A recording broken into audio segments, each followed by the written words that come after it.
La idea de este panel era enmarcar un poco qué pensamos para todo lo que va a continuar y tratar quizás de darles algunos conceptos a ustedes de qué es lo que ustedes están haciendo. O sea, qué significa trabajar de jóvenes para jóvenes, qué significa estar liderando estos proyectos.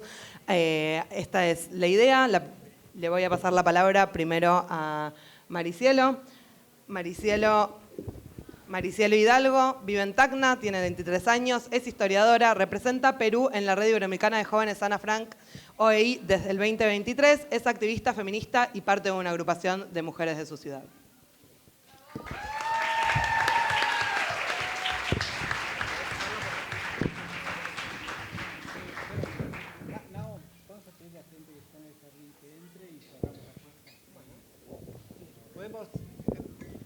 Sí, por favor, la gente del equipo, que la gente del jardín entre, así también cerramos la puerta y podemos disfrutar del aire acondicionado.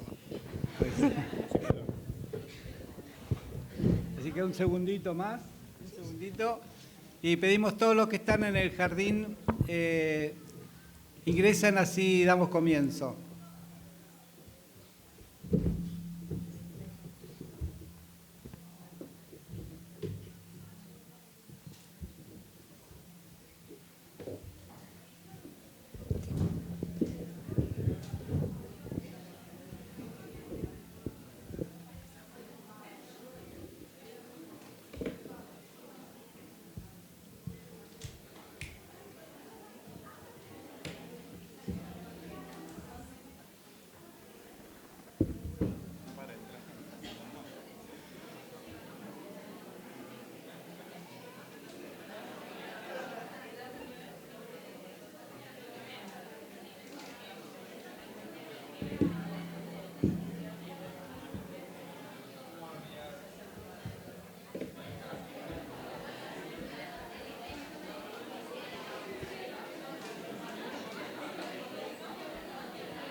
Bueno, entonces les pedimos, cerramos la puerta, así protegemos el aire acondicionado.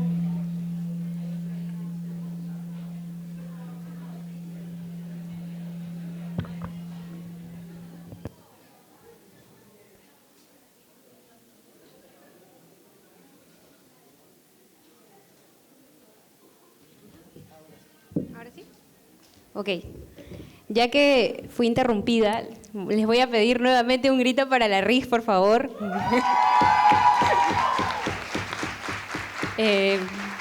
Bueno, mi nombre es Maricielo, yo soy de Perú y la verdad es que quiero confesar, ya que han estado confesando muchas cosas, que estoy muy nerviosa en este momento, pero cuando los escucho, cuando las veo, cuando también comparto cosas con ustedes, ¿no? en este cortito tiempo, me siento muy segura, me siento muy como con mucha esperanza, ¿no? en lo que podemos hacer colectivamente a nivel de América Latina, y pienso mucho en eso, ¿no?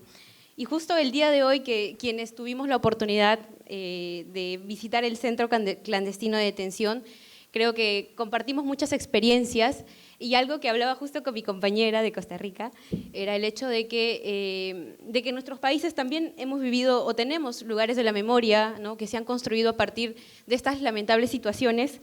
Y me preguntaba por qué, ¿no? ¿Por qué en América Latina atravesamos estos procesos, ¿no? ¿Por qué con mi compañera de Costa Rica, con mis compañeros de Argentina, en Perú también tenemos un centro de la memoria, compartimos estas experiencias que nos atraviesan como juventudes, ¿no? Y bueno, como sociedad en general, pero bueno, esta reflexión parte mucho de mi posición como historiadora, ¿no? Hablo también siempre el contexto, ¿no? Pienso mucho en el contexto que ha configurado América Latina, que ha sido muy doloroso, que ha excluido a mucho de las poblaciones.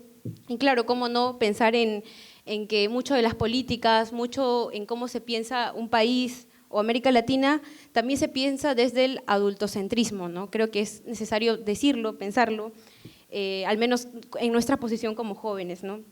Y en esta coyuntura histórica que nosotros atravesamos, que nosotros vivimos, tenemos grandes retos, ¿no? Con la democracia principalmente, ¿no? Parto de esto porque a mí se me hicieron dos preguntas, ¿no? ¿Qué era la RIJ?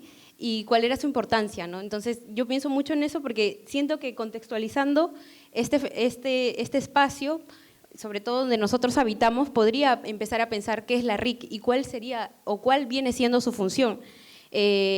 Ahorita estamos atravesando momentos muy difíciles, no solamente en Argentina, ¿no? Por lo que está pasando la educación pública y otros aspectos más como la salud, ¿no? Entre otros aspectos. Creo que también en nuestros países vivimos o atravesamos estas situaciones y eso es importante como pensarlo, repensarlo para posicionarnos nosotros como jóvenes, ¿no? ¿Qué podemos hacer en estas situaciones? Y sobre todo, no sé si les ha pasado que a veces como los estados-nación, nuestros estados no alcanzan. O sea, pensar la problemática juvenil en clave Estado-Nación no alcanza. Es necesario pensarlo a nivel más de continente, ¿no? Porque las cosas que yo atravieso como una mujer joven de frontera, ¿no? Que habita una ciudad de frontera, que es parte de una comunidad, muchas de ustedes también las atraviesan de diferentes maneras, ¿no? Entonces, ¿cómo podemos pensar nuestra función de juventudes, pero pensándolo ya más en clave en América Latina, pensándolo incluso más allá de los estados-nación? Entonces, en ese marco, la RIC para mí se posiciona en un espacio muy potente, muy poderoso, donde jóvenes y adolescentes, porque ahí también hay muchos adolescentes, articulamos y nos sentamos, por ejemplo, a discutir qué es la democracia, ¿no? Y en qué democracia deberíamos estar pensando en los desafíos que nos plantea la situación o la coyuntura política que estamos atravesando. La red también para mí significa un espacio de aprendizaje, donde nosotros, o sea, yo aprendo de ustedes, aprendo de sus experiencias, aprendo de los espacios colaborativos que generan con sus compañeras, con sus compañeros, compañeres, etcétera. Entonces, aprendemos de cada uno, ¿no? Y al mismo tiempo se posiciona como un espacio de construcción de opiniones, ¿no? Hablaba al inicio de que mucho se habla del adultocentrismo, ¿no? De que mucho de nuestras posiciones está atravesado por eso, pero cómo nosotros como jóvenes podemos construir opinión y tener incidencia política, ¿no? Pensamos en la política a veces como algo negativo, pero creo que lo hemos discutido muchas veces. La política es la forma de actuar sobre lo común, ¿no? Cómo podemos incidir lo común. Y creo que durante muchísimos años a los jóvenes se nos ha quitado la oportunidad de poder construir opiniones, ¿no? Y poder incidir políticamente sobre lo que pasa en nuestros países. Entonces, la RIC en ese contexto se posiciona como una herramienta muy potente, de verdad, muy potente, muy transformadora, muy innovadora y sobre todo por las herramientas que utiliza para posicionar nuestras opiniones, ¿no? Es decir, esto que está pasando aquí no está bien, ¿no? Y los jóvenes en ese marco nos situamos como defensores de los derechos humanos. Y creo que es importante decirlo, somos defensores de los derechos humanos. Lo decían las compañeras en los paneles anteriores, la situación que atravesamos ahora nos deja grandes desafíos, ¿no? Que obviamente nosotros con el poquito tiempo o la corta instancia que tenemos en estas vidas no vamos a poder resolver, pero tenemos la capacidad de poder cambiarlas, ¿no? Y dejar que las futuras generaciones sigan generando este cambio. Entonces, para mí la RIC termina siendo eso, un espacio muy importante, muy impotente de lucha, de posicionamiento, de defensa también de los derechos humanos, que es algo que siempre rescatamos, ¿no? El tema de la paz. Yo siempre creo que debemos construir paz, pero no va a haber paz sin justicia social. Creo que muchos de nosotros sabemos eso, ¿no? Quienes atravesamos por coyunturas de desigualdad y incluso estar aquí sentada o estar en estos momentos aquí es un privilegio para muchos de nosotros, ¿no? Que atravesamos por muchas desigualdades. Entonces, para mí, eso es la RIC, chicos. Yo no sé si comparten esa opinión, eso es en lo que se ha convertido y yo estoy muy feliz de estar aquí. No sé si por ahí me extendí o no lo sé, la verdad. Pero muchas gracias, de verdad.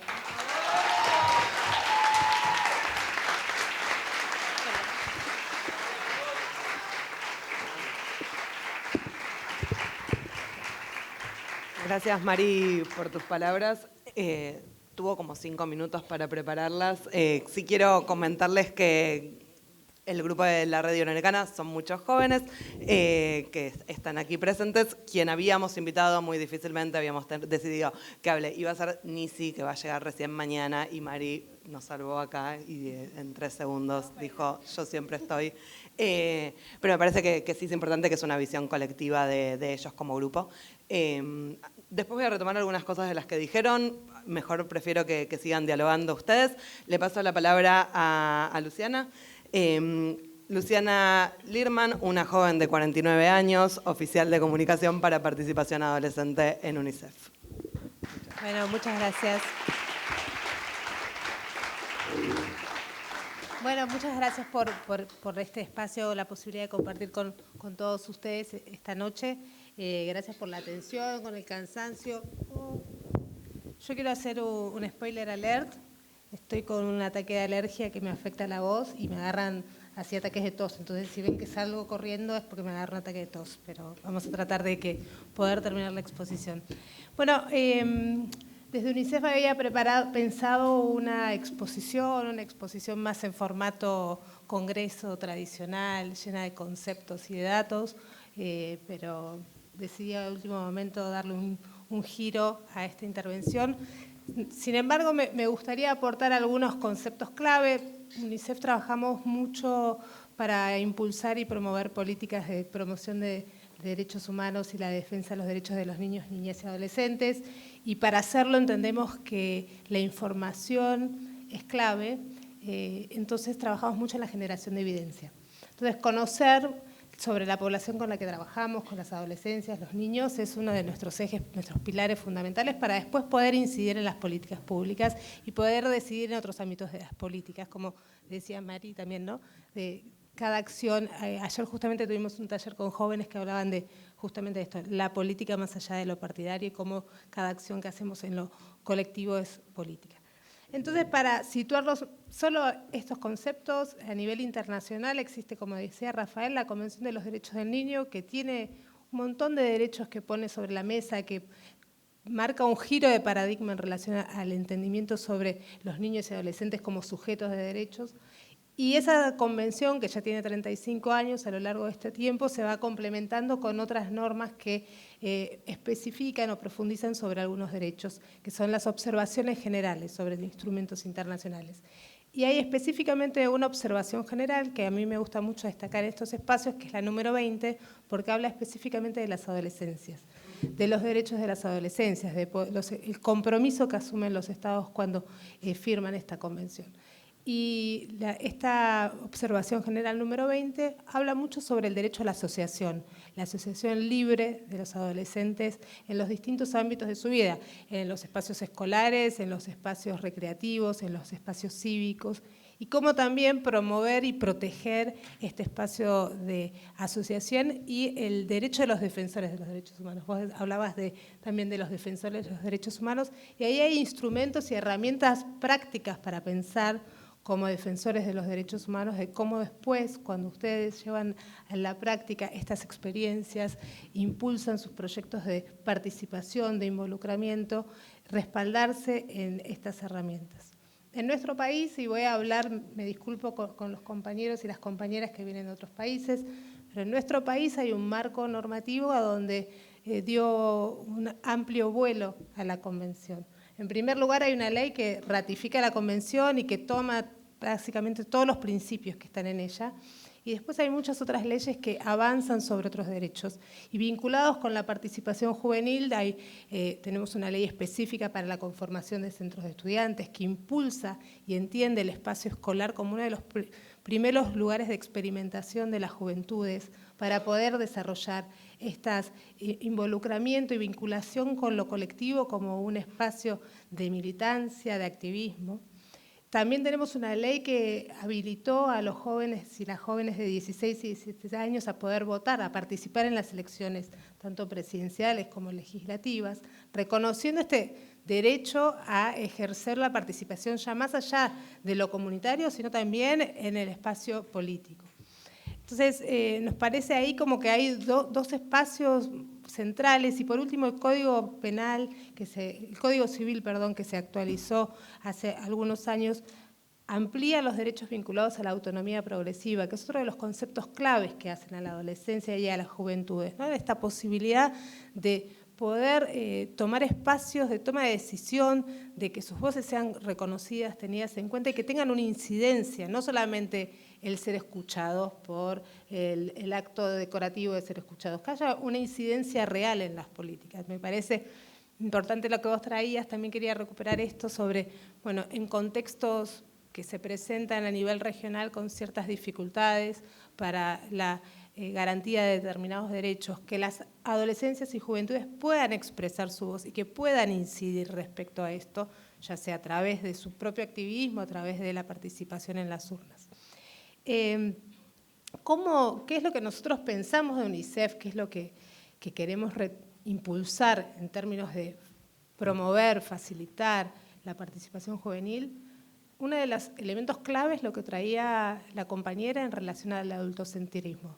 Esta necesidad de reflexionar sobre las personas adultas que ocupamos distintos espacios, desde los tomadores de decisión, desde este reaprendizaje de las personas adultas que tenemos la obligación de habilitar que estos espacios sean realmente significativos para la participación adolescente. Entonces, espacios como este congreso, nos lleva a muchos de nosotros como personas adultas a hacernos un lado, a, como dijeron todos los compañeros en el panel de apertura, tener la oportunidad de aprender de sus propias experiencias y de también acompañar, porque creo que lo decía, se iba bajando, lo decía Naomi al inicio, los espacios de participación de las juventudes requieren el acompañamiento del mundo adulto. Requieren de los recursos, requieren de la escucha y requieren también de instancias de poder para poner en acción muchas de las propuestas que ustedes desarrollan y llevan adelante. Entonces, ese es uno de los principales motores que tiene UNICEF en relación a promover la participación adolescente y juvenil. El poder trabajar con las personas que están en distintos sectores de gobierno nacional, provincial, municipal, docentes y también la sociedad en su completud, ¿no? Desde las familias, de poder habilitar ahí esos espacios de escucha activa y de habilitar la participación. El panel habla de experiencias y aprendizajes entre pares. Nosotros en UNICEF, como experiencia en primera persona entre pares, lo que decidimos hace unos años fue conformar un consejo de adolescentes que está dentro del equipo de UNICEF, que forma parte de la toma de decisiones de los proyectos que llevamos adelante, de poder consultarles, escucharles, entendernos, no siempre coincidir, a veces tomar decisiones que institucionalmente van para otro lado, pero que tienen ahí esa perspectiva y ese abordaje de las adolescencias. Por otro lado, llevamos adelante un programa que hace ya 3 años que se llama Plan A, que es el Encuentro Anual por las Adolescencias, que ayer fue el encuentro de la 3ª edición. Se va a compartir en los paneles de experiencias en estos días, no voy a profundizar sobre eso, pero son todas plataformas o espacios que encontramos como organismo internacional que aboga por los derechos de las infancias y las adolescencias, que trabaja con los gobiernos nacionales, provinciales en distintos ámbitos y que tiene esta posibilidad de incidencia en distintos niveles de la sociedad de llevar la voz de las adolescencias. Decirles eso, podría contar un montón de otras experiencias de pares entre pares porque nos encanta. Me llevo la palabra esperanza muy atada a mi corazón. Creo que, como decía Héctor, estamos atravesando momentos que nos quieren instalar la desolación y escucharles, verles, ver la energía, la alegría y ponerme en el lugar de ustedes. También cuando tenía la edad de ustedes pude vivir una experiencia similar, ir a otro país y vivir un intercambio. Cambia el mundo. Y para eso estamos hoy acá, para cambiar el mundo. Gracias.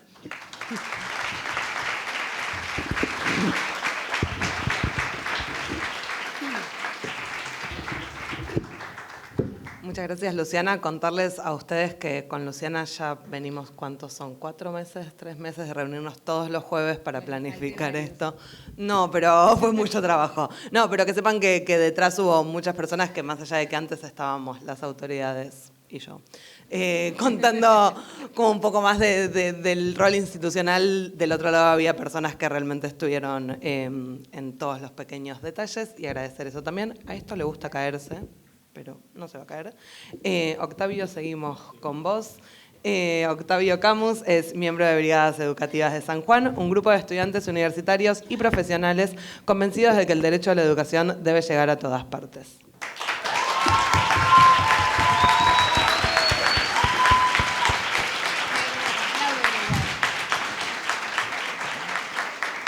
Uf, qué emoción. Bueno, acá vamos a empezar. La verdad que estamos muy alegres de estar acá, de ser parte de este congreso. quería agradecerles a quienes forman parte de este panel, pero sobre todo a Héctor y a todo el Centro Ana Frank por este maravilloso congreso. Ojalá sea el primero de muchos, porque la verdad que hace falta. Quería empezar con la participación del público, así que ahí, si me ayudan, vamos con la filmina. A esa. Hice una filmina, me preparé. Quería preguntarles a ustedes, se ve, ¿no? ¿Qué piensan que hay en este gráfico? ¿Qué piensan, qué datos creen que hay atrás? Juguemos. Los escucho. No hay pista, sin pista. Un spoiler, ahí. No me un spoiler no son encuestas ni resultados electorales, que podrían serlo.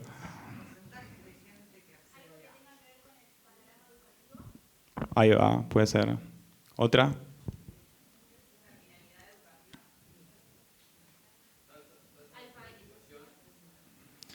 Bueno, vamos a ver, hay algunos que se acercaron más, otros que menos.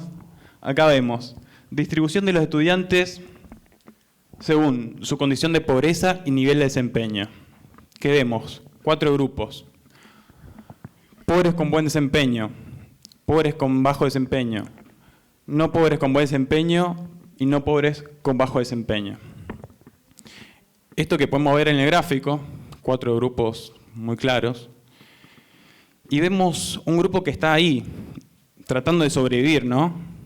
Con solamente el 5,5%, que es el de pobres con buen desempeño. Y esto tiene otra magnitud. Cuando entendemos, cuando sabemos que números más, números menos, en la Argentina de hoy hay alrededor del 50% de argentinos y argentinas por debajo de la línea de la pobreza. Es por eso que nosotros estamos acá, porque no nos resignamos a esta lotería de la vida, no nos resignamos a la suerte o a la mala suerte de haber nacido en un barrio popular, de haber nacido en una villa, de haber nacido en un hogar pobre. Determine tu futuro, determine tu desempeño laboral o tu próxima relación laboral o tu desempeño académico. Así que quería usar este gráfico como puntapié para contarles quiénes somos y por qué estamos acá, que la verdad que estamos muy orgullosos de por qué estamos acá. Y es que allá por el 2020, en pandemia, un grupo de jóvenes detectamos una serie de problemas en el contexto del aislamiento obligatorio. Ahí quiero hacer una aclaración porque veo muchas caras conocidas, Alejo, Juli que está por allá, Franco que está por venir.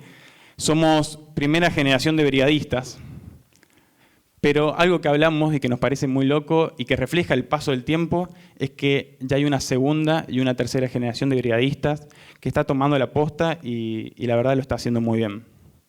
Cierro paréntesis. Bueno, con el grupo detectamos una serie de problemas, básicamente 2 dimensiones. Una, la brecha digital. Sí, hay algunas caras que me hacen sí, la verdad que sí. ¿Qué es esto? Insuficientes herramientas para abordar el desafío que era seguir estas trayectorias académicas en pandemia. En criollo, una familia con 5 o 6 hijos con un solo celular, sin internet o con muy mal internet. Otra de las dimensiones que detectamos es que las madres, en quienes lamentablemente casi siempre recae la responsabilidad de acompañar las trayectorias estudiantiles de sus hijos, no estaban preparadas para este desafío. Como grupo sabemos que en los barrios populares hay muchos vecinos y hay muchas vecinas que no saben ni leer ni escribir. Y esto la verdad que generaba ciertos problemas a la hora de tener que realizar una tarea, de tener que realizar una guía. Entonces, bueno, listo. Estaban los problemas, algo había que hacer.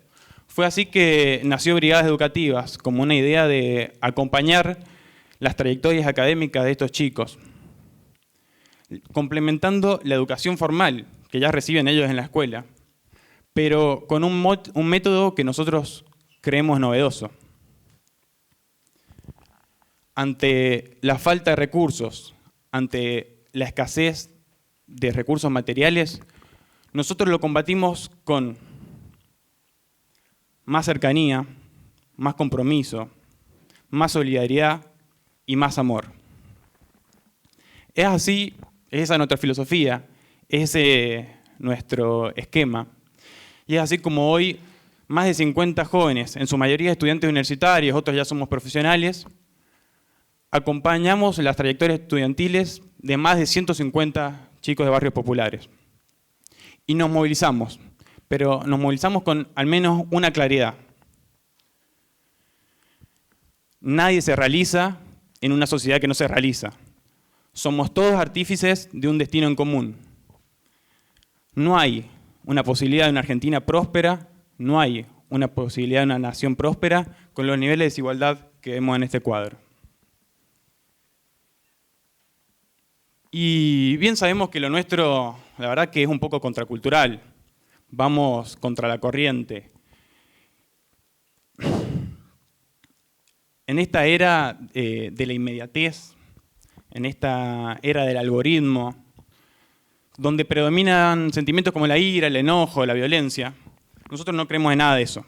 La verdad que no creemos en nada de eso. Creemos en otra cosa, creemos en el contacto humano, creemos en las sonrisas y en los abrazos de los chicos que nos dan cuando llegamos al barrio. La verdad que nosotros decimos que vamos al barrio a dar clases de apoyo. Esa es parte de la verdad. La otra parte de la verdad es que ellos nos enseñan a nosotros.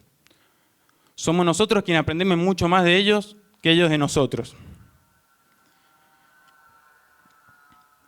Una vez que llegas al barrio, tu vida se transforma para siempre. Los números que escuchás se vuelven personas, se vuelven caras. Un montón de prejuicios se te caen y la realidad te mete una cachetada. Y ustedes se dirán, hoy nosotros vamos a 3 barrios populares. Está bueno lo que nombraste porque me da el pie para contarte. Nosotros vamos a Barrio La Esperanza, se llama así el barrio. Vamos a Barrio Larman y Barrio Alfonso XIII. Y les voy a contar algo que me da el pie, una anécdota. Ustedes se preguntarán, ¿por qué? ¿Por qué empezaron por esos barrios, no? Y la cuestión es que allá por el 2020, cuando nos organizamos, juntamos el grupo de amigos, qué sé yo, dijimos, bueno, vamos a este barrio, Alfonso XIII. Podés ir pasando ahora, Filmina.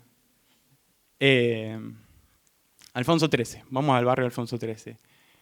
Y en eso que nos organizamos, estamos buscando un auto y nos preguntamos cómo iba a ser el barrio. ¿Cómo nos íbamos a dar cuenta que íbamos a llegar a un barrio que nunca habíamos ido, que no conocíamos? Fue así con esas dudas que agarramos viaje, juntamos el grupo, vamos en auto. En eso que íbamos esquivando pozos, íbamos surfeando el asfalto derretido de las calles de San Juan, nos dimos cuenta que, ¡pac!, llegamos. ¿Cómo?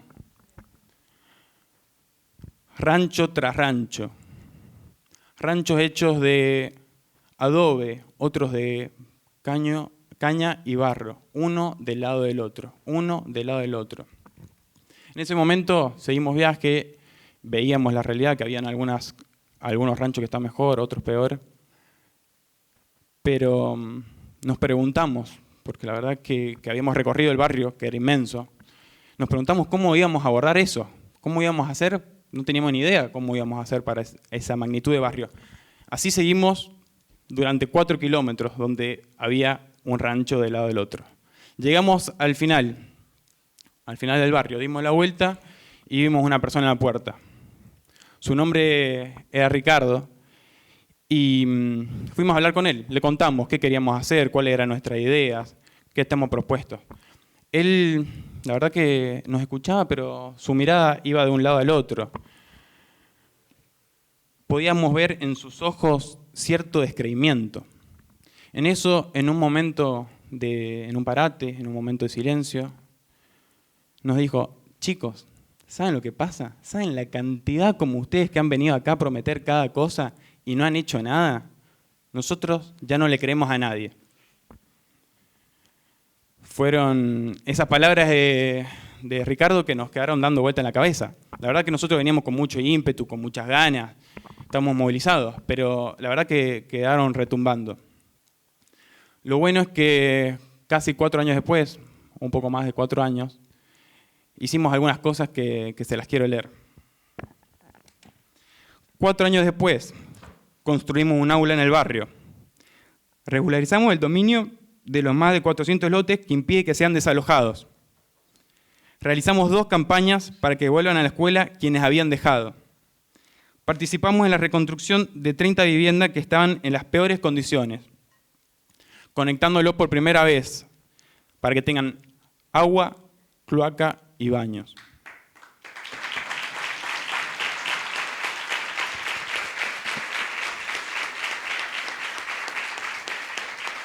Sigue. Felizmente la lista sigue. Logramos que sea el barrio popular en el cual se realizaron la mayor cantidad de obras de todo San Juan. Estas beneficiaban a mujeres mayores de 18 años y les permitía refaccionar su pieza o realizar una ampliación. Esto sin contar el crecimiento de cada uno de los chicos que nos acompañan en clase de apoyo. Este trabajo que es reconocido y es motivo de alegría para todas las madres y todos los padres. Vamos a la siguiente filmina, la próxima. Ahí va. Gracias. Esto es el resultado de una encuesta que se realizó en barrios populares. Básicamente, que dice que 9 de cada 10 de los vecinos encuestados creen que sus hijos van a tener un futuro mejor si terminan la secundaria, que van a tener un trabajo mejor. Les voy a leer un textual que salió de la encuesta, obvio. 2 expresiones textuales. Terminar la escuela para ser alguien en la vida. Terminar la escuela para tener un futuro.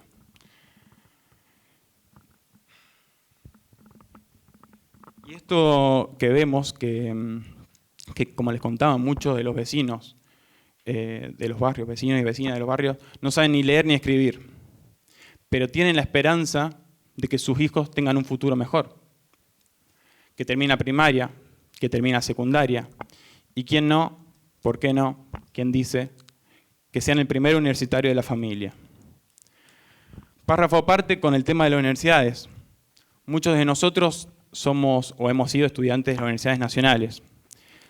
Como grupo la defendemos porque nos queda cercana, pero la defendemos sobre todo porque sabemos que es la única posibilidad para que los chicos de los barrios accedan es con una universidad pública, gratuita y de calidad. Defendemos las universidades nacionales.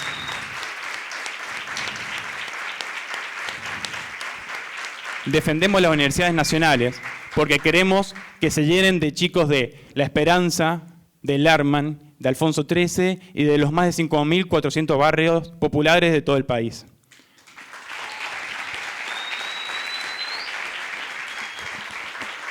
Para ir cerrando, así no me retan con el tiempo, bueno, nosotros como muchos de los que estamos acá queremos transformar la realidad, ¿no? No nos conformamos con el orden de lo establecido.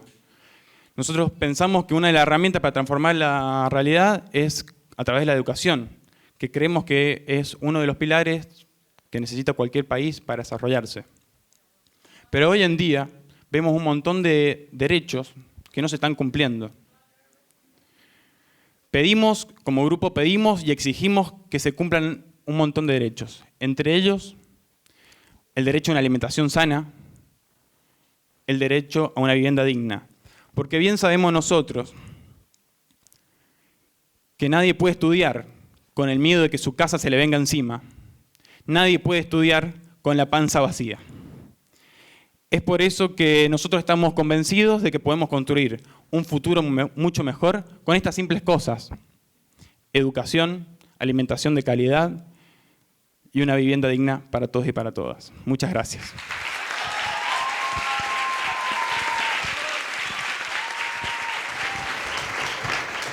Gracias, Octavio. Sé que como nos pasa con la red, son muchos los que están detrás de brigadas y no solo vos, así que gracias al resto también sabemos que aquí están presentes el resto de los brigadistas. Interesante que la palabra esperanza empieza a repetirse. Que se paren los brigadistas. A ver, ¿dónde andan brigadistas? Arriba, arriba.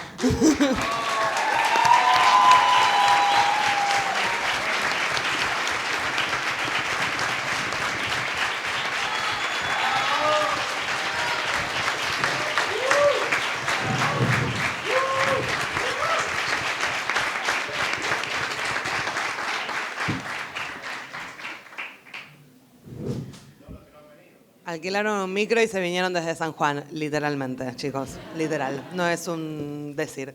Bueno, le voy a pasar la palabra, la difícil palabra para tomar ahora a Pablo Bomaro, gracias por venir. Yo soy Naomi, conmigo hablabas por WhatsApp, con gusto.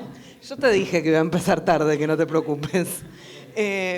Pablo es historiador, doctor en Ciencias Sociales, profesor e investigador de UBA, CONICET, Claxo, secretario académico de Claxo, co-coordinador del Grupo de Estudios de Políticas Juventudes de la UBA, director de la colección de las Juventudes Argentina Hoy, con 56 libros publicados entre 2015 y 2024, y aceptó muy rápidamente nuestra invitación y estamos muy agradecidos. Bueno, muchas gracias.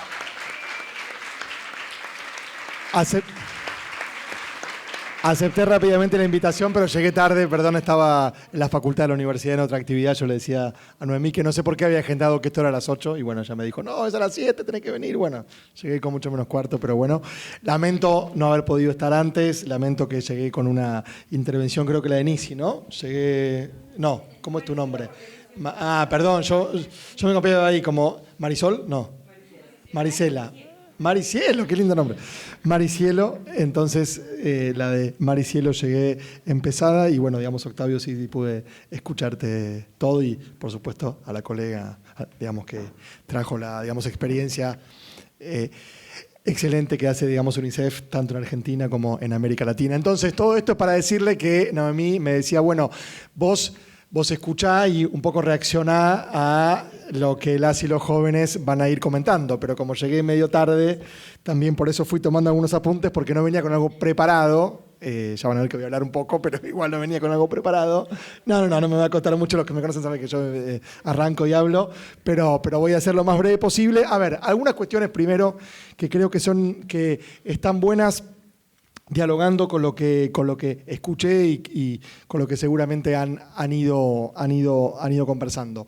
Creo que hay una cuestión importante cuando aparecía también esto de, digamos, educación de pares o entre pares y apareció mucho el tema de lo, digamos, relacional a nivel horizontal, es decir, cómo las y los jóvenes se van organizando, se van asociando, van construyendo diferentes espacios, diferentes grupalidades, ¿sí? Justamente para buscar estar con otras y con otros. Creo que eso es una capacidad que las juventudes contemporáneas tienen. Algunos pueden decir, bueno, muchas juventudes, pero creo que en los últimos años fuertemente, a pesar de un discurso, de una lógica dominante que es más individualista y que te dice que el éxito es individual y además que el éxito es económico. O sea, no solo que hay un éxito individual, sino que el éxito individual en general es económico, es conseguir altos ingresos en muy poco tiempo.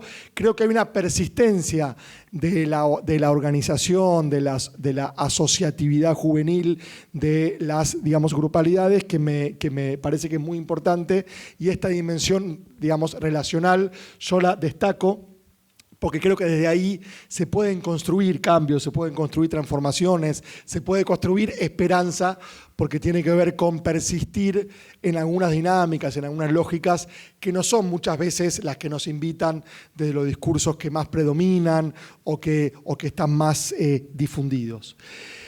Y esto tiene que ver también con incorporar los que o quienes trabajamos, como yo digo, con y desde las juventudes, no tanto por, sobre, sino con y desde las juventudes, cómo incorporamos otros elementos para entender cómo las juventudes producen sus mundos de vida, cómo ustedes mismos, ustedes mismas producen sus propias vidas, sus entornos más próximos, más cercanos, pero también ideas sobre el mundo más en general y cómo vincularse también con otros colectivos, con otros y otras jóvenes. Digo, ahí creo que es importante no solo pensar a las juventudes como un momento de ciclo de vida, es decir, como un momento de, digamos, edad o etario solo vinculado con el nacimiento o con la biología, sino con una experiencia vital que les une a ustedes, y yo digo que nos une no porque yo me considere joven, ahora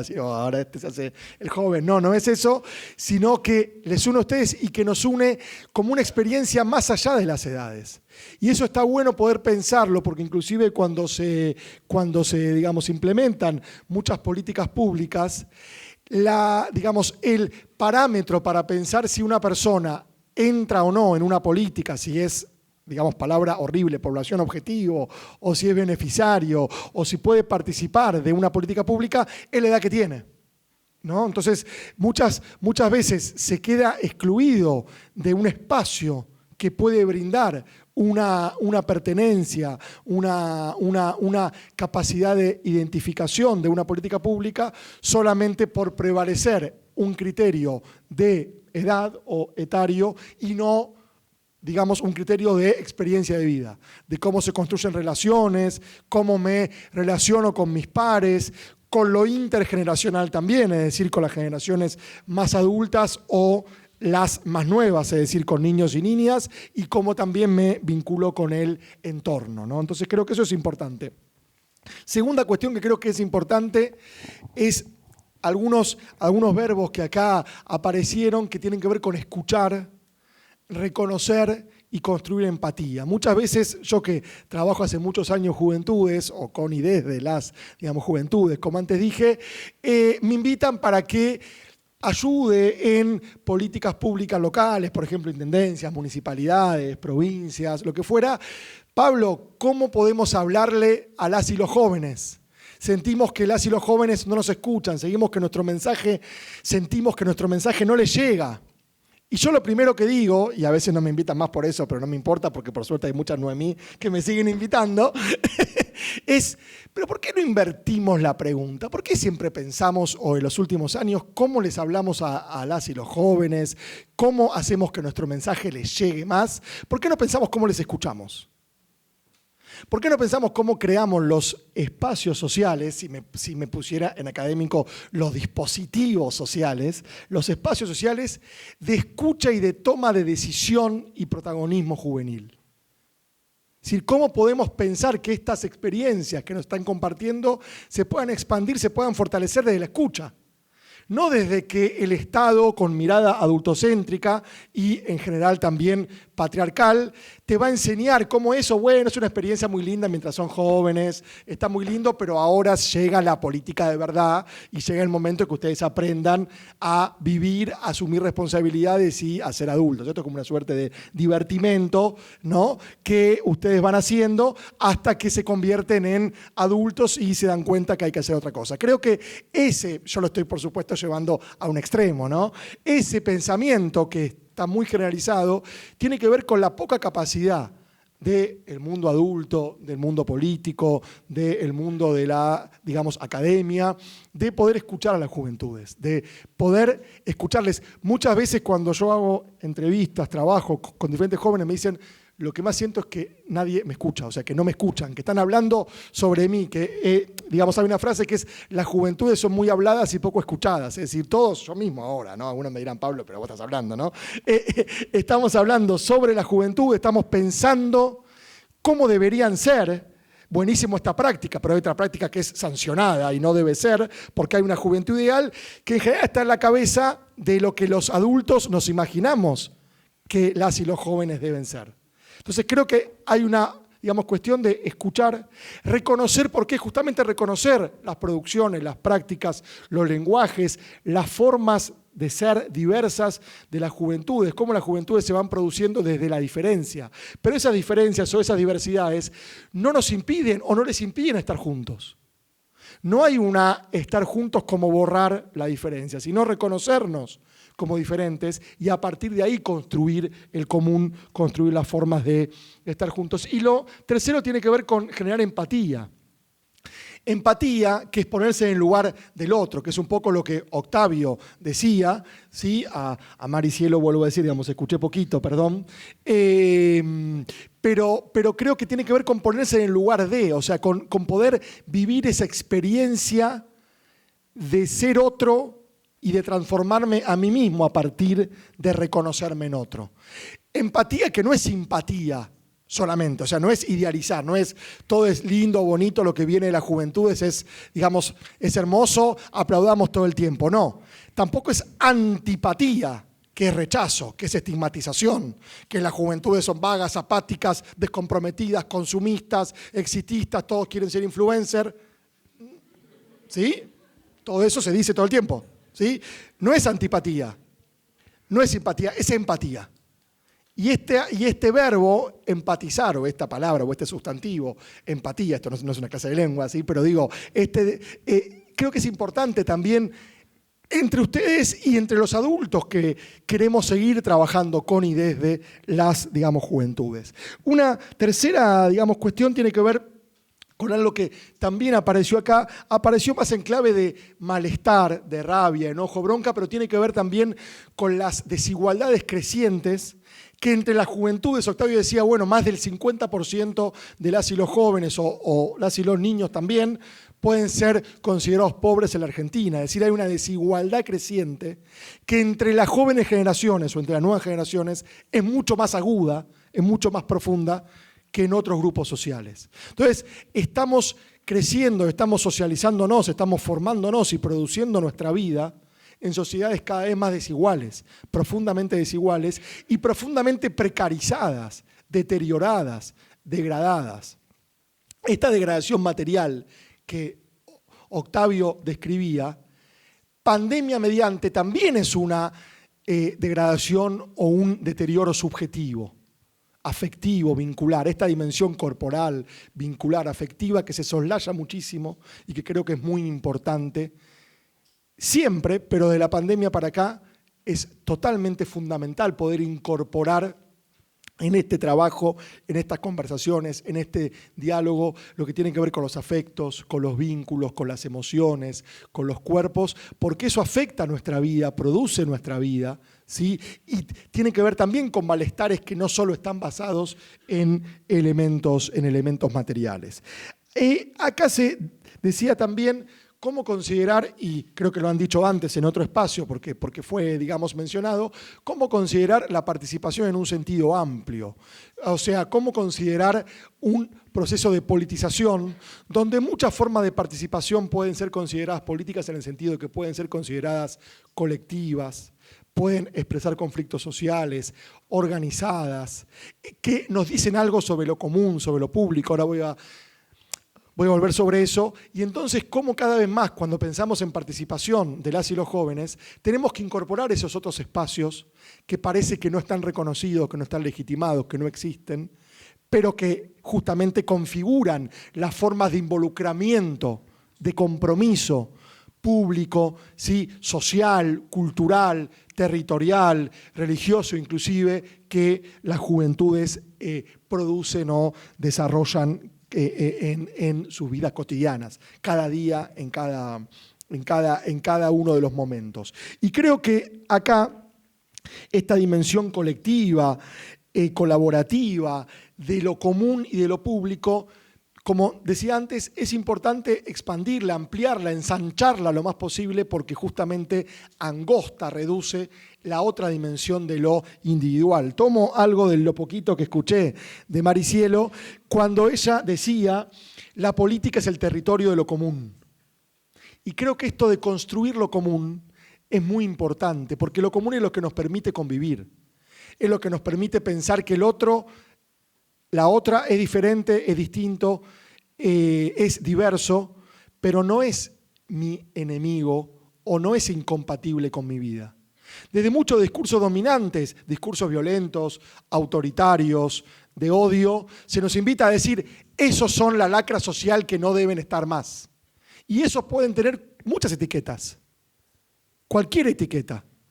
¿Sí? Los que se manifiestan, los que siguen pensando que hay cambio climático y que no hay que contaminar los ríos, sean privados o sean públicos, los que sostienen que hay desigualdades de, digamos, género, los que sostienen que las desigualdades territoriales, materiales, en vivienda, en trabajo, en alimentación, en condiciones de vida, no son naturales. No es porque una persona se esforzó mucho y la otra es un vago o un choriplanero que merece esa desigualdad. Es decir, los que piensan que hay que defender lo público, pero también hacer más público lo público. Porque en un punto a veces cuando se ataca la salud pública, educación pública, los recursos públicos, los bienes públicos, ¿sí? Los bienes naturales que también son públicos, y bueno, en San Juan seguro hay un debate fuerte sobre eso, qué significa los bienes públicos, cuál es el aprovechamiento social de esos bienes, ¿sí? Cuando defendemos eso, también hay que reconocer que lo público está muy deteriorado en los últimos tiempos. Entonces, ¿qué público voy a defender? Más bien voy a transformar y voy a mejorar ese público para a partir de ahí sí poder defenderlo. Lo que estoy seguro es que el camino individual, competitivo, de la ganancia, de la anulación del otro, del digamos, individualismo, de lo solo privado, no conduce a demasiados caminos, ¿sí? Y uno puede ver otras experiencias que muestran eso y que son importantes también de visibilizar.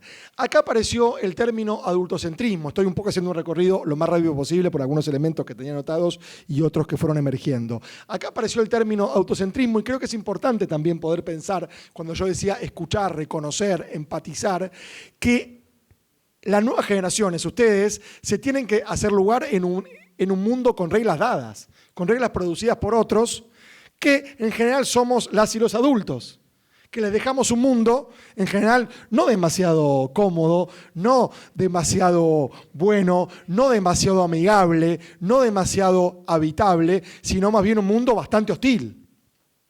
Pero, ¿qué sucede? Que las y los adultos, además de ejercer esa subordinación y esa relación de poder intergeneracional, también están responsabilizando a las juventudes, las están demandando, las están mandatando, las están exigiendo que sean todo lo que las anteriores generaciones no pudieron ser.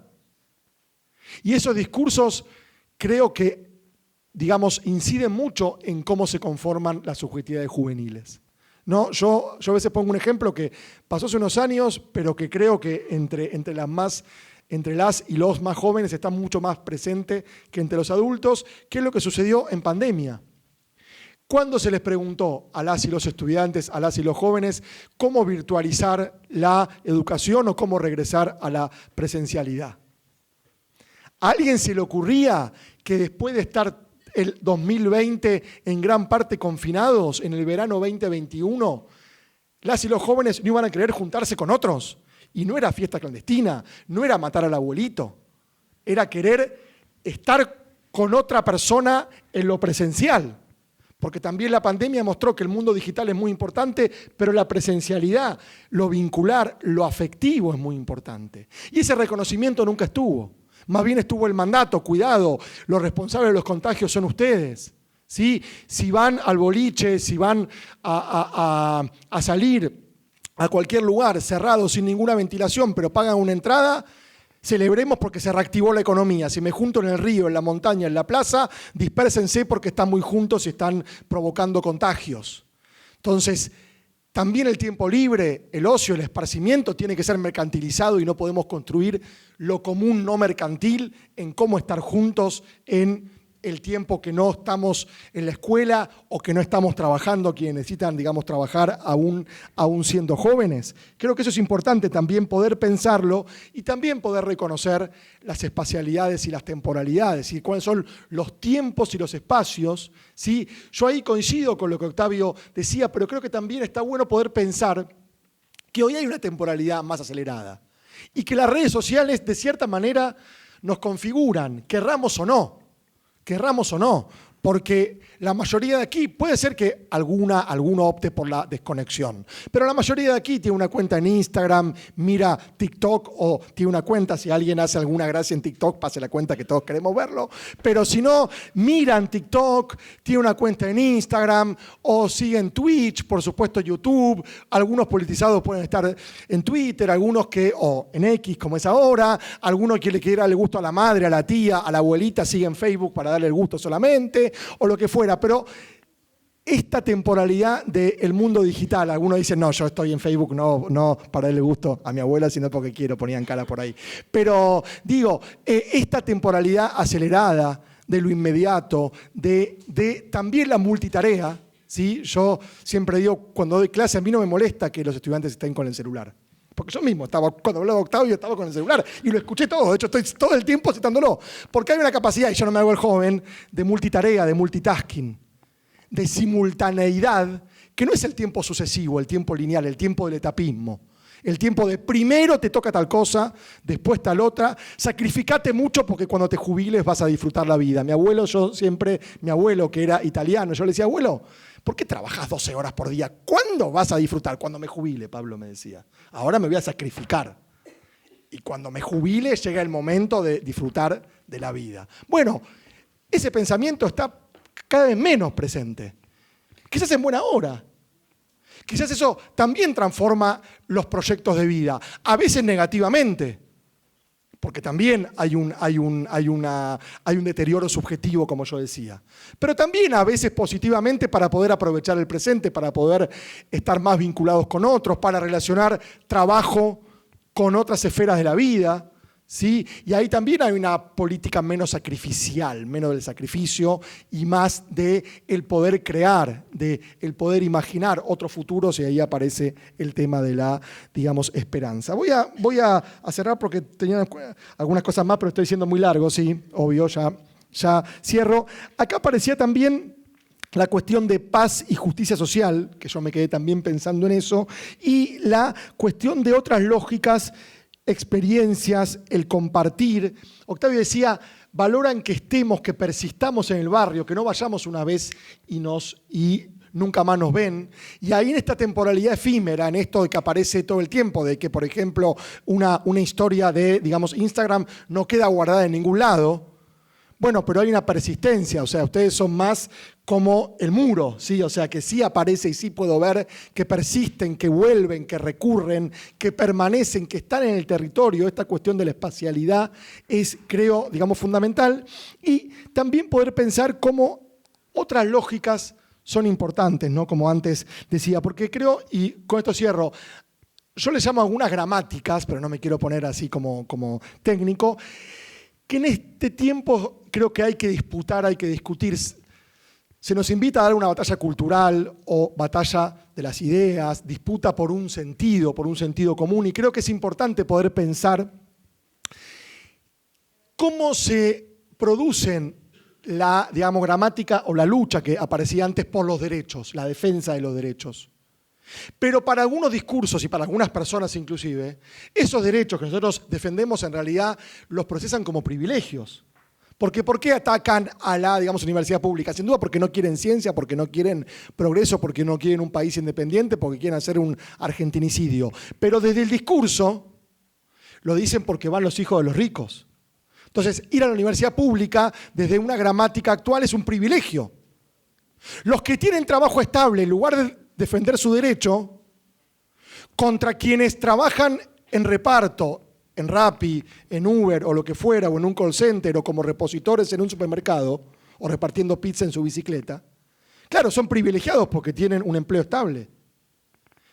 Pero hay una lucha atrás de conseguir un empleo estable, con vacaciones, con seguridad social, con posibilidad de, digamos, organizarse. Por lo tanto, creo que hay una gramática de los derechos que los quieren reconvertir en privilegios, y es importante pararnos desde el lado de los derechos para todas y todas. Ahora, para que no sea un privilegio, realmente esos derechos tienen que ser para todas y todos.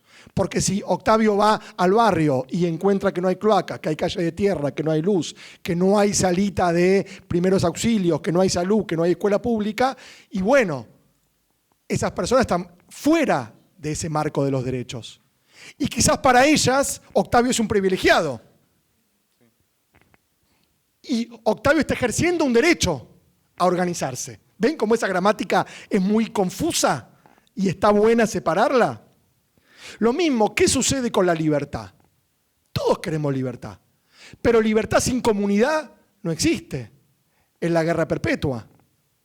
Libertad sin igualdad. ¿Cómo la libertad se va a lograr con desiguales? ¿Cuán libres son las personas que Octavio y que los brigadistas, todos ustedes, van al barrio? Entonces, ¿hay una libertad absoluta sin atender desigualdades, políticas para la, digamos, igualdad, defensa de lo público? Creo que no. Entonces creo que estas, que yo les llamo, digamos, gramáticas o lógicas, también es importante poder discutirlas, poder ensancharlas. Cierro por acá, agradezco por el diálogo y seguimos conversando. Gracias. Me quedo con un concepto interesante que quizás no... Mari traía algo de querer ser defensor de derecho y después Luciana retomaba esta idea de como el derecho a ser defensor de derechos. Y me parece que se linkea muy bien también con esto último que planteaba Pablo. Para cerrar este panel le paso la palabra a Héctor Shalom. Héctor es director del Centro Ana Frank Argentina para América Latina, representante legal de la Casa de Ana Frank para los Países Bajos para América Latina y especialista en educación y derechos humanos.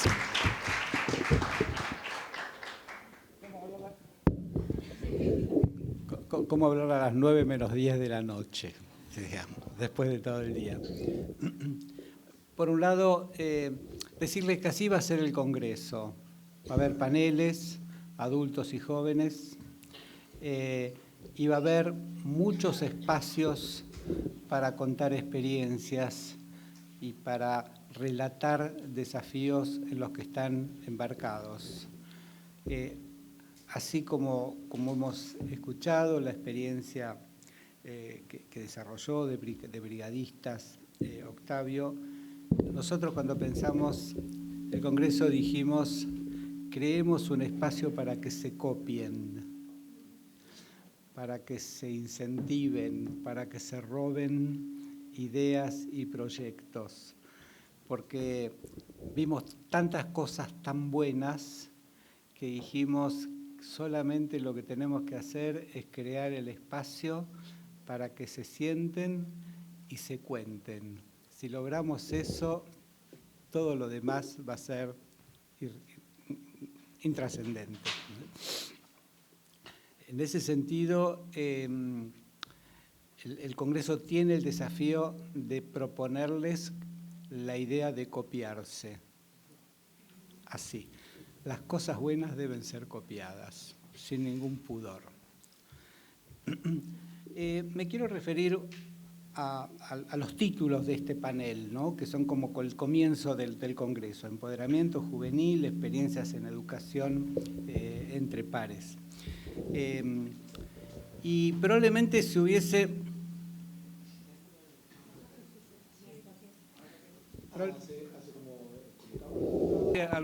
algo así como un sindicato de adultos no me aceptarían, digamos.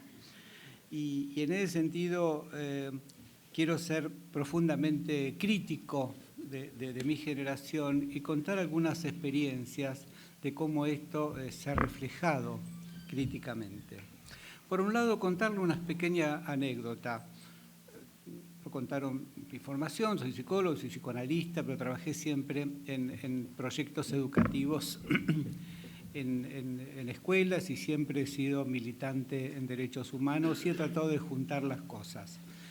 En un prestigioso colegio de esta ciudad, la intervención tenía que ver con tensiones que habría entre docentes y alumnos. Tensiones, malestares, peleas.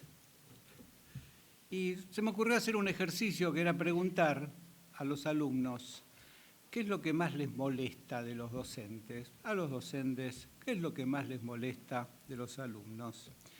Y voy a ser breve porque el relato es sumamente interesante.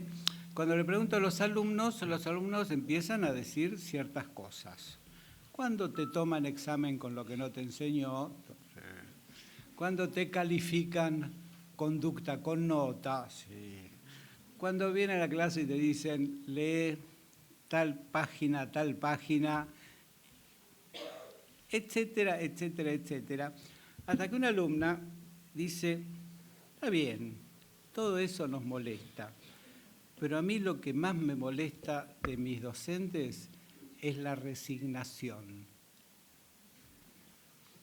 Yo dije, me voy a mi casa, no hago más nada. Le dije, vení, sentate acá y hacé lo que quieras que va a estar bien. Y es potente esta idea de qué significa para un joven un adulto resignado. Alguien que siente que no hay chances en la vida, que no tiene alternativas de nada, que abandonó la vida, se entregó a la vida.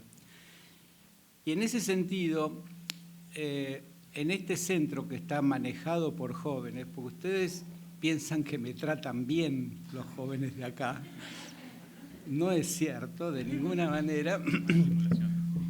Se ríen de mí, se burlan de mí. Entonces yo cuando acuñaba este concepto de adulto útil, ¿sí? Porque entonces la pregunta es ¿qué adultos les sirven a los jóvenes y qué adultos no les sirven? Un adulto resignado no les sirve. Un adulto esperanzado, esperanzador, proactivo, desafiante, les sirve. Entonces me pusieron en mi computadora, a la que tienen acceso impertinentemente, una frase que decía, ¿fuiste un adulto útil hoy? Y cada vez que yo entraba a mi computadora me encontraba con esa frase, mezcla de interpelarme y acusarme. Esta idea de adulto útil me parece clave en esta cosa que María Cielo planteaba tan claramente, ¿no? El adultocentrismo.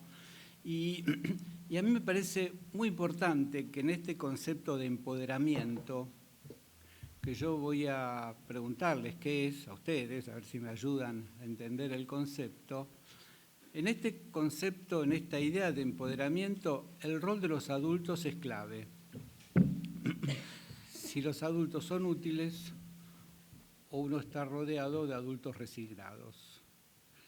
Y gran parte de la vida va a depender de cómo uno se vincula entre estas dos elecciones de vida. Yo le pregunto a ustedes, ¿qué es empoderamiento? ¿Ustedes están empoderados? Levanten la mano quienes de ustedes se sienten empoderados. Sí, sin pudor, sin pudor. ¿Cómo definirían la palabra empoderado? ¿Qué dirían que es empoderamiento? Después yo voy a decir algo de lo que pienso, pero sí. Fuerte.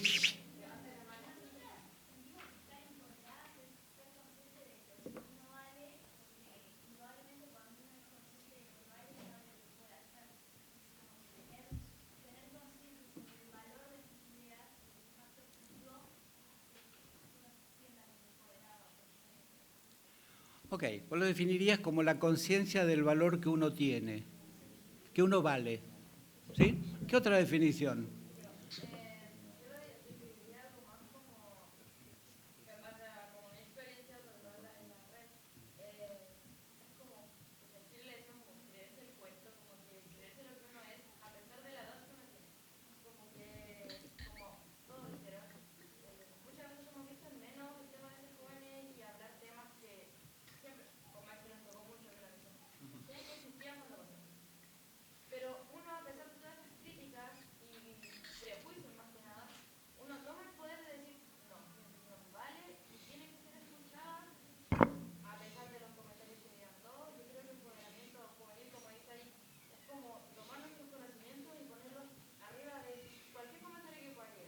Ok, tener la idea de que tu opinión vale. Digamos, uno se siente empoderado cuando siente que su opinión vale. ¿Qué más?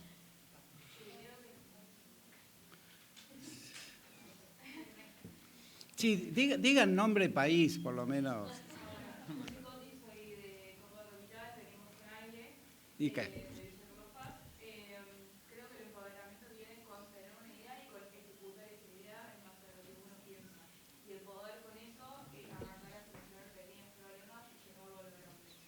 Ok.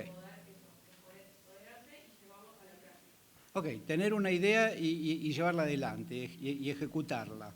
Ok. Sí.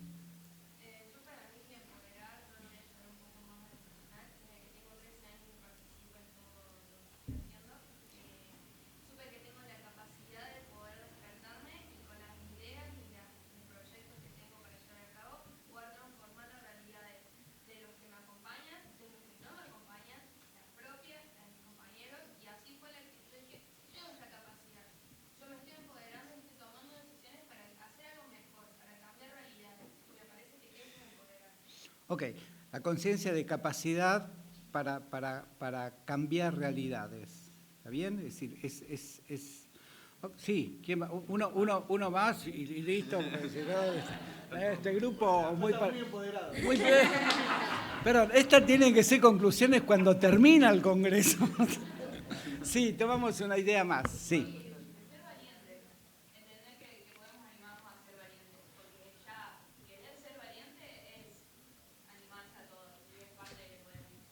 Ok, animarse, ser valiente a todo. Está buenísima esta definición. Yo voy a tratar de agregar un poquitito, ¿no?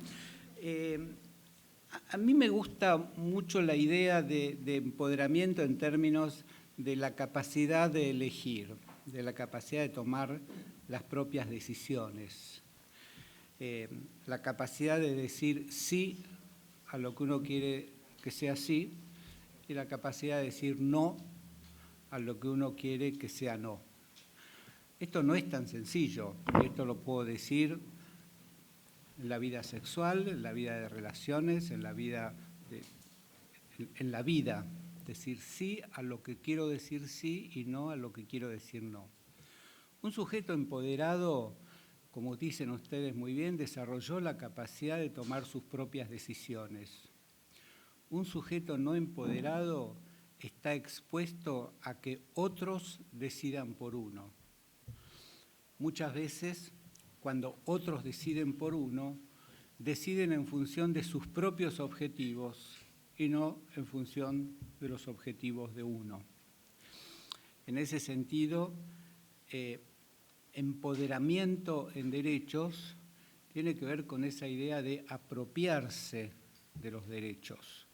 Muchas veces discutimos qué distancia hay entre los derechos escritos y los derechos habitados por los sujetos, ¿no? Los derechos escritos abren el camino a que los derechos sean habitados, pero probablemente el desafío de la educación, y vamos a ver en esto la educación de pares, es generar las capacidades para que los sujetos habiten sus derechos.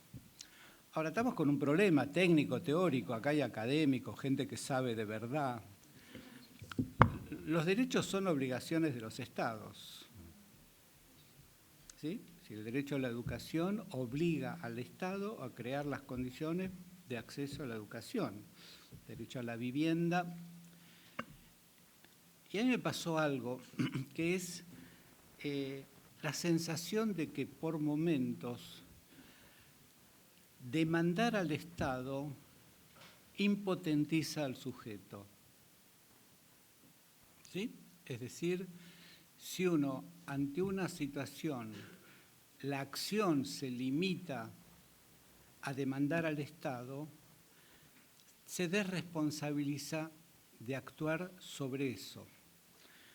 Y ustedes definieron claramente, digamos, empoderado es alguien que ve una realidad y piensa qué se puede hacer con eso y qué se puede generar con eso. Y quiero contarles 3 o 4 experiencias porque además el panel pide experiencias y yo soy respetuoso del texto del panel. Trabajando en un proyecto en la escuela en las afueras de Chaco, hacen los alumnos, porque, digamos, tomando las líneas que aquí se plantearon, yo cuando había un problema le preguntaba, ¿cuál es el problema? ¿Y qué harían con este problema? ¿Bien? tomaban un dato de deserción escolar abrupta. En esa escuela yo le pregunté al director cuál era la matrícula, y cuántos alumnos tiene tu escuela. Me dice, ¿cuándo? ¿Cuál es la pregunta de cuándo? Me dice, ¿en marzo o en mayo? Digo, ok, son dos cifras distintas. Me dice, absolutamente. Me dice, en marzo son alrededor de 700, 720, en mayo son alrededor de 500, 520, 530. Siempre se caen. Es estadístico. ¿Está bien? Digamos que por eso el concepto de estadístico es estadístico. Entonces le pregunté, ¿cuántos pupitres tienen? Dice, no, tenemos 530 porque sabemos que en realidad el año va a cursar con esa cantidad. Entonces me siento con los alumnos y les digo, ¿por qué piensan que los alumnos abandonan? ¿Cuáles son los factores? Hay un montón de factores que señalan, pero empiezan a descubrir que los alumnos que vienen de las distancias más largas, las zapatillas definen si van a la escuela o no. Caminar sobre piedra, sobre ripio, 3, 5, 8 kilómetros todos los días hace que el que tiene zapatillas va a la escuela, el que no tiene zapatillas no va a la escuela. ¿Qué hacemos con esto? Y hagámosle una carta al gobernador. Muy bien, hacemos una carta al gobernador. ¿Y qué más? Y uno dice, juntemos zapatillas. ¿Y cómo juntarían zapatillas? Hagamos un festival cuya entrada sean zapatillas. ¿Y cómo harían un festival atractivo? El tío de mi amiga es amigo de un grupo musical. ¿Y ustedes cómo le irían a pedir al grupo musical hacer un espectáculo cuya entrada sean zapatillas para generar zapatillas para que sus compañeros vengan a la escuela? Hacían role-playing, se hizo el festival, juntaron un montón de zapatillas. Uno conectó que una fábrica amiga o de un amigo tenía zapatillas discontinuadas, digamos que no se vendían más, entonces consiguieron. Esto para mí tiene que ver con habitar derechos, asumir responsabilidad, me saco el sombrero con las brigadas, pero hay una tensión entre la responsabilidad del Estado y la demanda al Estado y la responsabilidad de los sujetos sobre los propios sujetos. Empoderamiento para mí significa también responsabilidad social de pares. En la pandemia, nosotros no es que seamos muy inteligentes, pero descubrimos en forma inmediata, porque la pregunta que nos hicimos es cómo esto iba a impactar en los jóvenes, cómo iba a impactar en los adolescentes. Y la respuesta era muy sencilla. Los que tenían conectividad iban a poder tener un desarrollo, los que no tenían conectividad iban a poder tener un desarrollo absolutamente distinto. Si la escuela se limitaba a ser una experiencia a la que era posible acceder con la conectividad, el que no tenía conectividad desaparecía de la escuela. En el interín, quizás vos recuerdes, el Consejo Federal de Educación, todos los ministros de educación de todas las provincias, toman una decisión inteligentísima, que es decir, los alumnos van a aprobar el año, hagan lo que hagan o no hagan nada. ¿Está bien? Con lo que, en realidad, uno puede decir qué decisión sin medir el impacto de la decisión. Entonces, lo que nosotros propusimos, escribimos un proyecto serio, fundamentado pedagógicamente, le presentamos al Consejo Federal de Educación, donde lo que proponíamos era empoderar a los alumnos con conectividad de las escuelas para asumir responsabilidad en la retención y recuperación de aquellos que no las tenían. Que podíamos tomar los centros de estudiantes y convertir a los centros de estudiantes en la pandemia en actores multiplicadores de retención. De eso nosotros somos expertos, puedo decir, como Centro Ana Frank, es algo que nosotros desarrollamos. Y se generaron discusiones horribles, con gente que hasta ese momento me merecía más respeto académico. Dice, la educación es responsabilidad de los docentes. Educar es un rol de los adultos. No existe el concepto de educación de pares admitido por el sistema educativo. Y yo le bajaba el tono a la discusión. No llamemos educación, llamemos colaboración de los alumnos en la situación de vulnerabilidad de otros alumnos. El Ministerio descubrió después que tenía que hacer cuadernillos para que le lleguen a las casas de aquellos que no tenían conectividad. Pero llegaban a las casas, como decía recién él, con padres que tenían menos comprensión lectora que los hijos a quienes tenían que ayudar con esos cuadernillos. Y yo le dije, es muy sencillo. Nosotros capacitamos a los alumnos a enseñar o a trabajar con los cuadernillos. Y esto es ventaja para ambas partes, para quienes son actores proactivos de acciones de apoyo, construyen una subjetividad muy buena. Él habla con un orgullo de la brigada, la tiene acá, y la patota con la que vino tiene un orgullo por lo producido que opera en la propia subjetividad. Ellos no son iguales después de haber generado proyectos positivos para otros que antes de hacerlo. Quiere decir que generar proyectos de pares que operan sobre la vulnerabilidad, sobre la necesidad del otro, genera ventajas positivas para las dos partes. Porque un pobre es pobre, pero cuando es excluido, el concepto se vuelve mucho más complejo. Un sujeto excluido es un sujeto que siente que no le importa a nadie. Y cuando ellos van, tomo la brigada porque lo tengo al lado y porque los quiero mucho, cuando ellos van y dicen, vos me importás, digamos, a partir de ahí empieza otro camino, porque está convencido que no le importa a nadie. ¿Bien? En ese sentido, yo soy un profundo defensor del concepto, si no quieren llamarle educación, porque algunos teóricos de la educación se sienten ofendidos por el concepto, más allá de que hoy hay bastante desarrollo académico que lo fundamenta.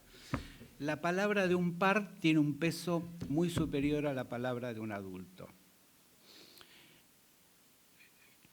Un proyecto que hicimos fue recuperación de madres adolescentes que habían abandonado la escuela. Y entonces, otra vez, la pregunta es, ¿qué hacemos para que vengan? ¿Qué le dirían? ¿Cómo le dirían? Y hacíamos trabajos de construcción argumental. Y de repente pibes que estaban tan al límite de estar adentro o afuera de la escuela se volvían en defensores de la escuela. Como dice él, estar adentro es el futuro y estar afuera es la selva. Yo creo eso. La mitad de los alumnos hoy en Argentina en edad escolar secundaria están fuera del sistema. Un adolescente hoy que está fuera del sistema está expuesto a una situación de vulnerabilidad absoluta. Con todas las críticas que uno le puede hacer a la escuela, entre estar adentro y estar afuera hay un abismo. Y nosotros estamos convencidos que hay que trabajar para que todos estén adentro. Y los pibes dijeron, bueno, en el barrio no está tan mal visto que una madre con un bebé para darle de comer se prostituya. Está como naturalizado en ciertos ámbitos. ¿Y ustedes qué le dirían? Y yo le decía, sí, ¿cuál es tu proyecto de vida? ¿Qué vas a hacer con tu vida? ¿Vas a ser puta para darle de comer a tu hijo? Yo no lo puedo decir eso. Yo no se lo puedo decir eso a una piba, madre de 15 años, soltera y que abandonó la escuela. Los éxitos estadísticos fueron impresionantes. La cantidad de chicos y chicas recuperadas fue impactante, lo que hizo más complejo el cuestionamiento conceptual. Es decir, no solo no deben hacerlo, sino que si lo hacen y es exitoso, hasta pone en cuestionamiento el accionar de los docentes. En ese sentido, finalmente este proyecto que no fue aprobado por el Consejo Federal de Educación, a mí sí me dice que me corta. ¿Ven? A otros no les dicen nada. a otro no le dice nada y a mí me dicen que corte.